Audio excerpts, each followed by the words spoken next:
Imagine a classroom where every student has a high-speed laptop and unlimited access to artificial intelligence. Does that automatically mean they are receiving quality education? Well, surprisingly, no.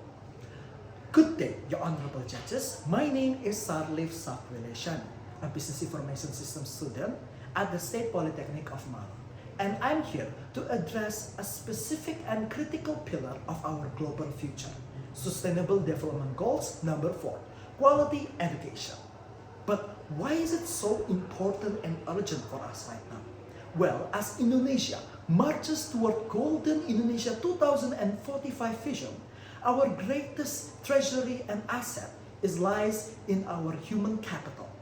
However, in our race to digitalize it, we are facing a very, very dangerous paradox. The access to technology does not automatically equals to access to quality learning. This phenomenon, I call it as the intelligence divide. Now, we are witnessing the PISA paradox. While our internet penetration has reached 79.5% according to APGII 2024, Indonesia reading score have dropped to 359 points, the lowest score that we've got in the entire history of our participation in the PISA. This indicates that we have more connectivity than ever, yet less critical thinking skill. And then artificial intelligence joined the equation. With it, we've learned by a 2025 peer-reviewed study in the Society Journal found out that there's a significant negative correlation between the frequency of artificial intelligence and critical thinking. It was driven by a cognitive offloading, which is a state when we entrust the machinery to do the heavy lifting for our brains, while our only inquiry skills fading away. We have the answer for all of the students, but we are failing to provide them with the inquiry skills to ask questions and have critical thinking.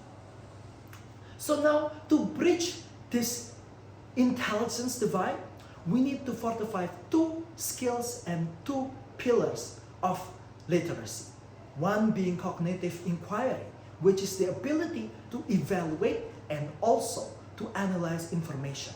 As a student in this day of age, we will not only become investigators, but we also have to analyze things before we become consumers. And the second one is the ethical technical fluency.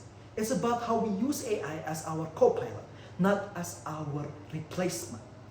Because if we graduate students to become a passive operational of artificial intelligence, we are graduating them to obsolescence.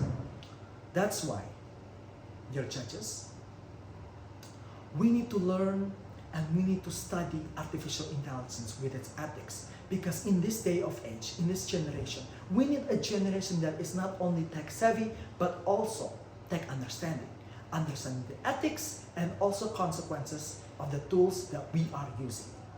As an information system myself, I also want to take an action by leading artificial intelligence mentorship. I've learned that transformation happens when students transforming from being only copy-pasting to prompting with a purpose, showing that technology is used not as a shortcut, but as a ladder for human intelligence. That's why the goal of SDG 4 is not to create our children as a user, but as a master of technology. In 2045, the golden generation of Indonesia will inherit a world that will shaped by artificial intelligence. So the question is, will they be the ones directing it or directed by it?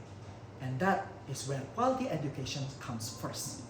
My name is Sharlyf Shaquille Syani, and let's together, we create a generation that is not only connected, but also highly intelligent.